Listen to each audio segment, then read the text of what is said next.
Γεια σας, είμαι ο Νίκος ο Ζάχος, σας καλωσορίζω ξανά στο εργαστήριο ηλεκτρονικής του 13ου ΕΠΑΛ Θεσσαλονίκης. Σήμερα θα ασχοληθούμε με την κατασκευή καλωδίου σύνδεσης του κινητού μας τηλεφώνου με τον ηλεκτρονικό υπολογιστή ή με μια συσκευή φόρτισης. Θα μου πείτε βέβαια γιατί να μπούμε στον κόπο να φτιάξουμε ένα τέτοιο καλώδιο. Κανείς μπορεί να αγοράσει ένα καλώδιο USB, όπως έχουμε συνηθίσει να το ονομάζουμε, με 1-2 ευρώ. Υπάρχουν πολλοί λόγοι που κάποιος μπορεί να προχωρήσει στην κατασκευή ενός USB καλωδίου.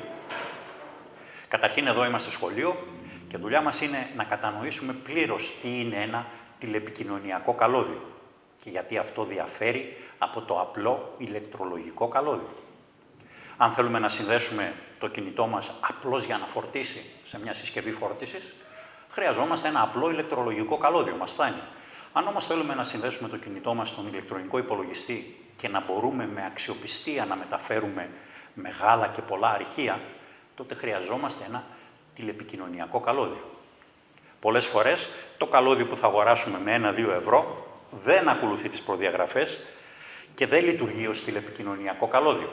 Αυτό εδώ θα λειτουργήσει μόνο και μόνο γιατί είναι πολύ κοντό και ίσως να μην λειτουργήσει 100% αξιόπιστα. Άλλες φορές πάλι, το κόστος αγοράς του καλωδίου είναι πολύ μεγάλο σε σχέση με την αξία του. Ναι, είναι γεγονός ότι μπορεί να αγοράσουμε ένα καλώδιο για κινητά iPhone, το οποίο πουλιέται από την Apple σε πολλαπλάσια τιμή από την πραγματική του αξία. Για να δούμε λοιπόν. Ένα USB καλώδιο αποτελείται από 4 ηλεκτρικούς αγωγούς. Οι δύο, ο κόκκινος και ο γαλάζιος, χρησιμοποιούνται για την μεταφορά ενέργειας. Μεταφέρουν ηλεκτρική ενέργεια από τη συσκευή φόρτισης στο κινητό τηλέφωνο για να λειτουργήσει και να φορτίσει τις μπαταρίες τους. Βρίσκονται κόκκινος σε δυναμικό, σε τάση δηλαδή 5V DC. Ο γαλάζιος είναι ο αρνητικός ακροδέκτης και καμιά φορά λέμε ότι βρίσκεται σε δυναμικό 0. Αυτοί οι δύο αγωγοί μπορούν να είναι απλό ηλεκτρολογικό καλώδιο. Ενδιαφέρον έχουν οι δύο πράσινοι αγωγοί που έχω ζωγραφίσει και έχω συμβολήσει με D+ και D-. Χρησιμοποιούνται για να μεταφέρουν δεδομένα, πληροφορία και πρέπει να πληρούν αυστηρά τις προδιαγραφές ενός τηλεπικοινωνιακού καλωδίου. Ένα ζευγάρι αγωγών μπορεί να λειτουργήσει ως τηλεπικοινωνιακό καλώδιο όταν είναι σε θέση να μεταφέρει πληροφορία σε πολύ μεγάλους ρυθμούς σε μεγάλες αποστάσεις. Ο πιο εύκολος τρόπος για να το κάνουμε αυτό είναι η συστροφή. Αυτά τα δύο καλώδια πρέπει να είναι τυλιγμένα το ένα γύρω από το άλλο, σε μια μορφή έλικας που διαδίδεται κατά μήκος του καλωδίου. Όταν συμβαίνει αυτό, το καλώδιό μας δεν μπορεί να εκπέμψει ούτε να απορροφήσει ηλεκτρομαγνητική ακτινοβολία από ή προς το περιβάλλον. Ή τουλάχιστον δεν μπορεί να το κάνει σε μεγάλο βαθμό. Αυτό έχει ως αποτέλεσμα να μπορεί να διαδοθεί κατά μήκος του καλωδίου χωρίς να χάνει ενέργεια, χωρίς να χάνεται η δύναμή του. Και επίσης έχει ως αποτέλεσμα να μην μπορεί να επηρεάσει άλλες συσκευές, ούτε να επηρεαστεί από αυτές.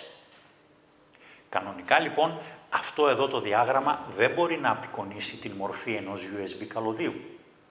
Το ζευγάρι D+ και D- ίσως θα ήταν καλύτερα να το ζωγραφίζαμε με αυτόν τον τρόπο, ώστε να δείξουμε με κάποιον τρόπο τη συστροφή, τη δημιουργία δηλαδή της έλικας. Ένα τέτοιο καλώδιο λοιπόν θα κατασκευάσουμε τώρα. Για να δούμε. Για να κατασκευάσουμε ένα USB καλώδιο για ένα τηλέφωνο iPhone, θα χρειαστούμε φυσάκια USB για το τηλέφωνο. Τα βρήκαμε στο AliExpress με 0,68 την δεκάδα και 1,83 ευρώ shipping, δηλαδή περίπου 2,5 ευρώ. Θα χρειαστούμε φυσάκια USB αρσενικά. Τα βρήκαμε και αυτά στο AliExpress με 1 ευρώ τη δεκάδα και shipping 2,5 ευρώ. Επίσης θα χρειαστούμε καλώδιο. Θέλουμε πολύκλωνο λεπτό καλώδιο. Εμείς χρησιμοποίησαμε το καλώδιο που βρίσκεται μέσα σε καλώδιο για συναγερμούς. Είναι αυτό εδώ Αγοράσαμε μερικά μέτρα, περίπου μισό ευρώ το μέτρο, και από αυτό γυμνώσαμε και βγάλαμε 4 αγωγούς για να τους χρησιμοποιήσουμε για το USB φυσάκι. Μπορεί να χρειαστούμε λίγη θερμόκολλα και ίσως μερικά θερμοσυστελόμενα. Μια μικρή αναζήτηση στο διαδίκτυο με τους όρους USB Type A και Pin Out μας έδωσε τους ακροδέκτες για το παλιό γνωστό φυσάκι αρσενικό USB που χρησιμοποιούμε εδώ και χρόνια στους υπολογιστές μας. Οι ακροδέκτες είναι τούτοι εδώ.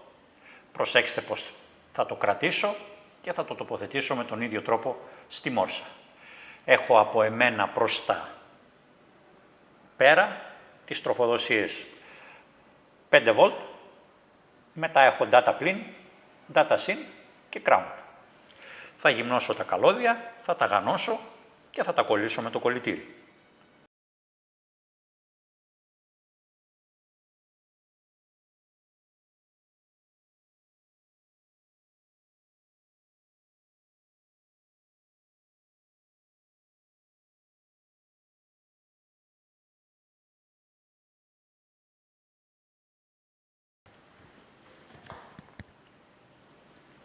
Το επόμενο που θα κάνω θα είναι να πλέξω το καλώδιο.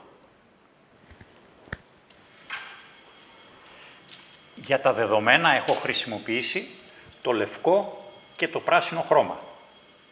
Θα χρησιμοποιήσω δηλαδή μόνο το λευκό και το πράσινο και θα τυλίξω το ένα καλώδιο γύρω από το άλλο. Για να κάνω τη συστροφή που απαιτεί το τηλεπικοινωνιακό μου καλώδιο.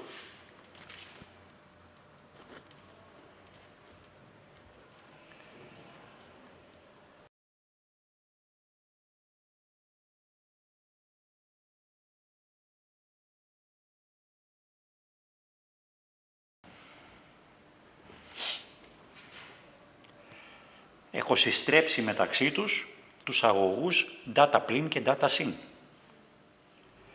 Για τους άλλους δύο, για την DC τάση, το sin και το plin, δεν απαιτείται συστροφή, αλλά επειδή θέλω ένα συμπαγές καλώδιο, όλα μαζί, απλώς θα τα πλέξω σε πλεξούδα το ένα με το άλλο. Έχω τα 5V θετική τροφοδοσία, έχω τη γείωσή μου στο καφέ χρώμα και έχω και το ζευγάρι των δεδομένων συστραμμένο. Θα αρχίσω λοιπόν να δημιουργώ μια πλεξούδα.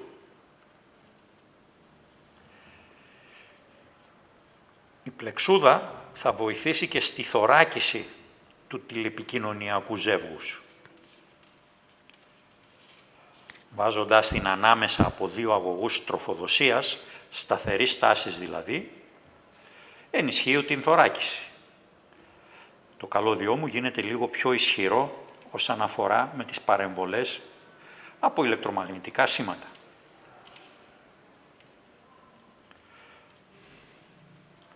Κάτι σαν την πλεξούδα της αδελφής μας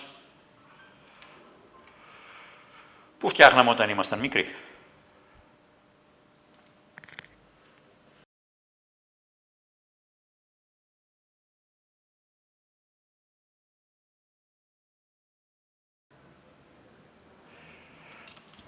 Έχω πλεγμένο το καλώδιό μου. Έχω χρησιμοποιήσει με τη σειρά το καφέ χρώμα για γείωση, το πράσινο για data sin, το λευκό για data plin και το κίτρινο για τάση τροφοδοσίας 5V. Από την πλευρά τώρα του φύστου τηλεφώνου πρέπει να θυμηθούμε να περάσουμε τα πλαστικά καπάκια πριν κολλήσουμε το πλακετάκι.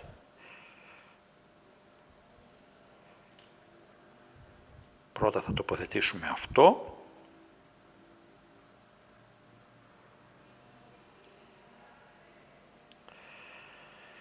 Ύστερα θα τοποθετήσουμε αυτό.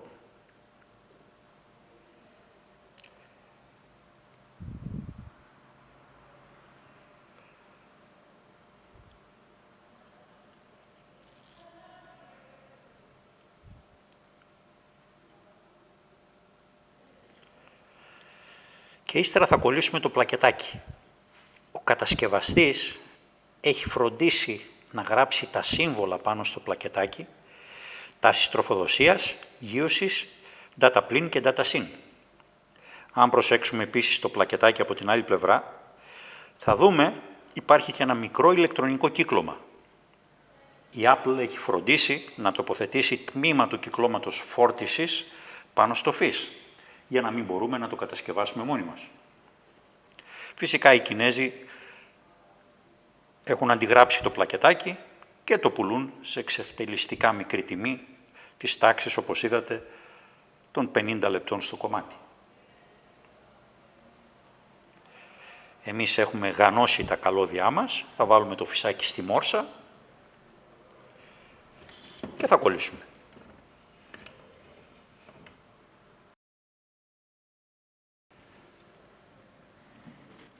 FSC, 5V.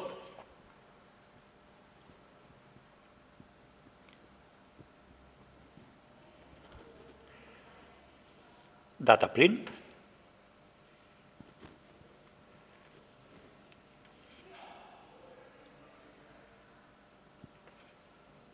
DataSyn.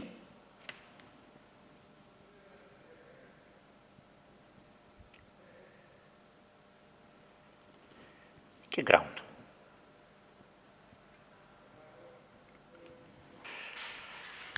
Ένα πράγμα που οπωσδήποτε πρέπει να κάνουμε είναι να τσεκάρουμε ότι το καλώδιό μας τροφοδοτείται σωστά με DC τάση τροφοδοσίας. Δηλαδή θα βάλουμε αυτό το φυσάκι σε μια USB θύρα ή σε έναν φορτιστή και θα ελέγξουμε τα 5V πάνω στο πλακετάκι. Πρέπει να είναι με τη σωστή πολικότητα. Να βάλουμε το φυσάκι σε μια USB.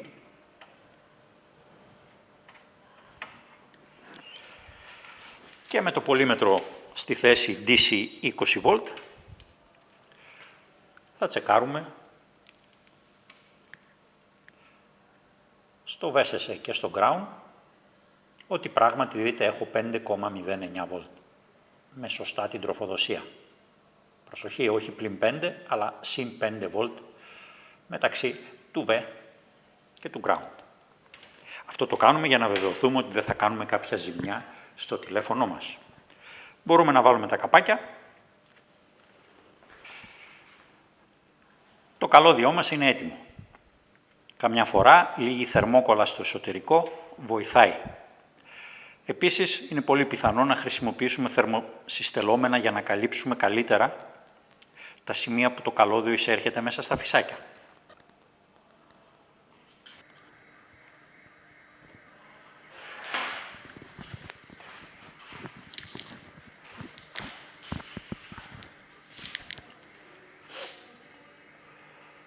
Το καλώδιό μας είναι έτοιμο. Τώρα θα μου πείτε γιατί αυτό το πολύχρωμο, λίγο kitsch καλώδιο είναι καλύτερο από αυτό που θα αγοράζαμε από την Apple. Είναι καλύτερο γιατί είναι ένα τηλεπικοινωνιακό καλώδιο.